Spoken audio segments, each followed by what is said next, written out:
All right, everyone, as of yesterday, it's been reported that Mueller is seeking additional DOJ resources, like the 20-some million he's already gotten and the dozens of staffers and lawyers and shit that he's got on his team. It's no longer enough. He's expanding even further. Here's what I think. There are several things at play here.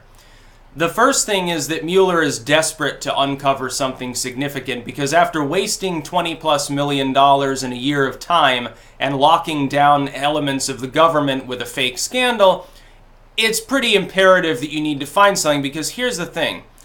A warrant was issued to conduct this probe, an overreaching probe. I think most people at this point agree, even if they're center-left. I've seen literally people on the center saying, oh, it's getting a little bit late here, isn't it? Have you found anything yet? You seem to be going beyond the scope of your initial investigation. They issued a warrant in the expectation, probably based on the Steele dossier, that there was wrongdoing there. I think they assumed that Trump was guilty of colluding with a foreign state. Therefore, they said, well, we're not actually going to be able to give, basically, we conducted surveillance on the Trump campaign, but we can't use anything that we did get there as evidence to file an investigation because, nobody's supposed to know that it was going on. It's basically above top secret. Trump himself, now the president's not supposed to hear about it either, although he could guess at the fact that it happened because it was a no-brainer. What happened is that the Steele dossier, among other, then very secretive things, which were never real to begin with, were used as justification. Basically, political forces hoodwinked the intel community into thinking that stuff was real. Therefore, they got a warrant to investigate the Trump campaign, but they didn't actually have any real evidence because the evidence had been faked. It wasn't real. The Steele dossier is 100% fake. So unfortunately, they were sitting there and they said, "Oh, whoops, we don't have anything. We're going to get thrown in federal prison for the rest of our lives because you can't do that within the United States. You can't say, well, based on no evidence at all, or evidence you find that's manufactured, based on literally nothing, we want to investigate a person in order to find evidence to retroactively justify the warrant that was issued." You can't do that. There have been cases in the United States where police have done that and they get fired for it. It's considered a grave miscarriage of justice. You can't say, well, I suspect wrongdoing. Why? I don't know. Just on a hunch, just on a whim. So I'm going to investigate and hope that I find something to justify the investigation. That's exactly the opposite of what's supposed to happen.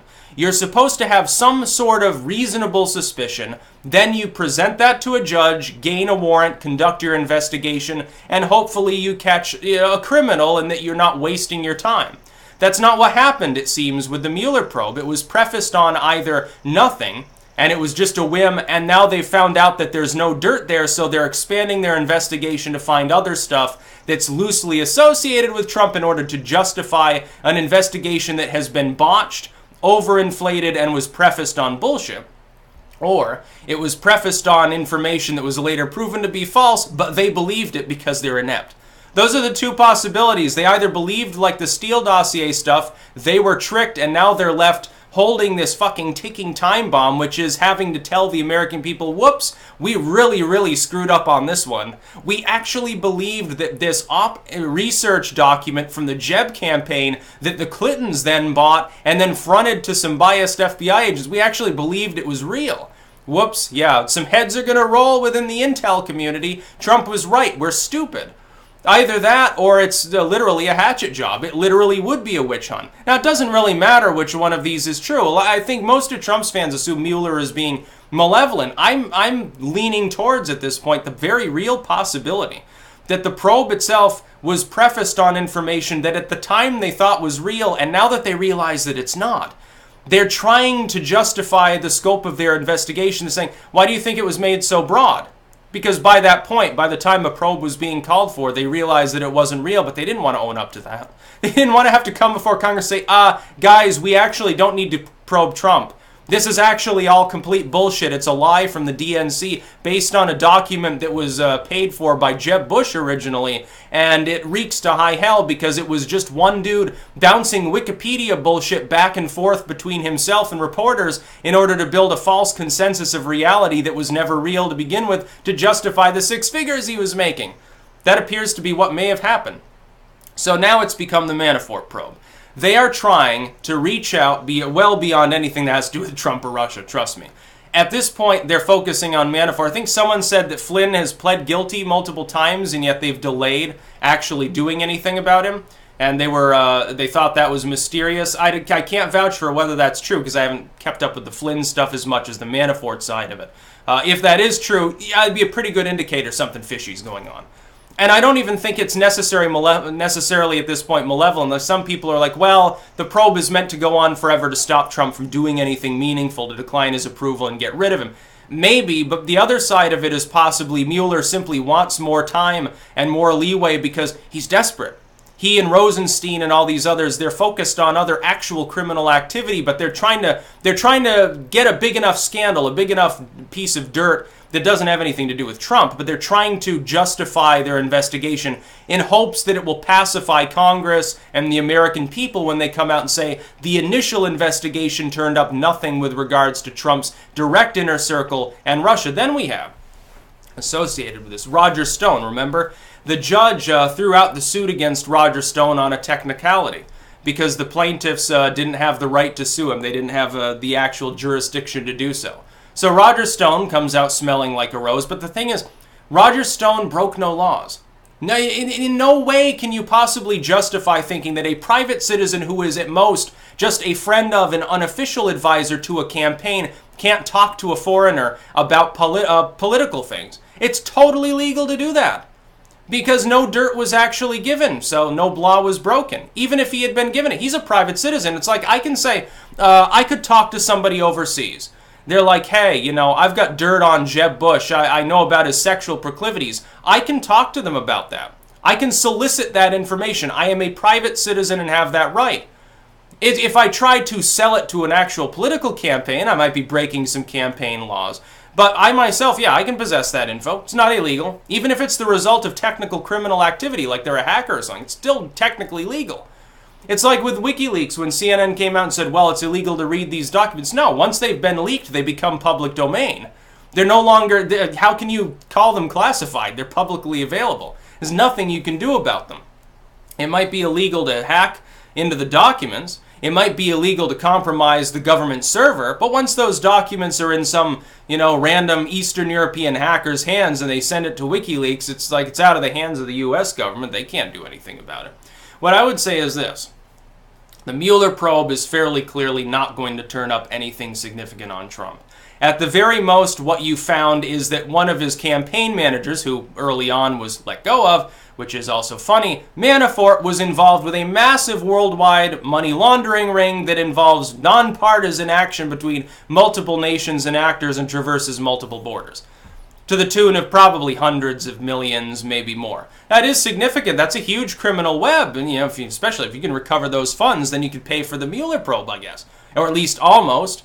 The problem is, the initial investigation sold to the U.S. public was, hey, we have reason to believe, Senate intel comes out and corroborates this, they think it too, we believe that the Russians fiddled around in the election.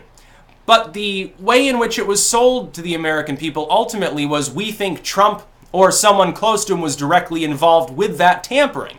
They have found zero evidence. The Russian nationals that they've indicted, who I don't think are on trial yet still, again, massive delays, you know, at this point many, many months, those individuals weren't coordinating with Trump. They weren't coordinating with anyone on the Trump campaign. They were independent actors taking marching orders from some sub-Kremlin groups. Well, that doesn't mean Trump is paying him. It doesn't mean he knows it's going on. Who cares? It wouldn't even matter, by the way, if the Russians did interfere unless there was collusion. For U.S. legal purposes, it only matters if someone high up in the Trump campaign was involved. So far, we have no indication of this. Flynn is being indicted based on stuff involving improper attempts at conducting informal diplomacy, literally attempting to influence policy while not being an actual official allowed to do that. You're not supposed to do that. You can't claim to represent the U.S. and then go forth to another state and try to do diplomacy. It's a big no-no. You'd be breaking significant laws under U.S. law. With Manafort, it's money laundering, but it has to do with 10 years ago. He wasn't even talking to Trump regularly.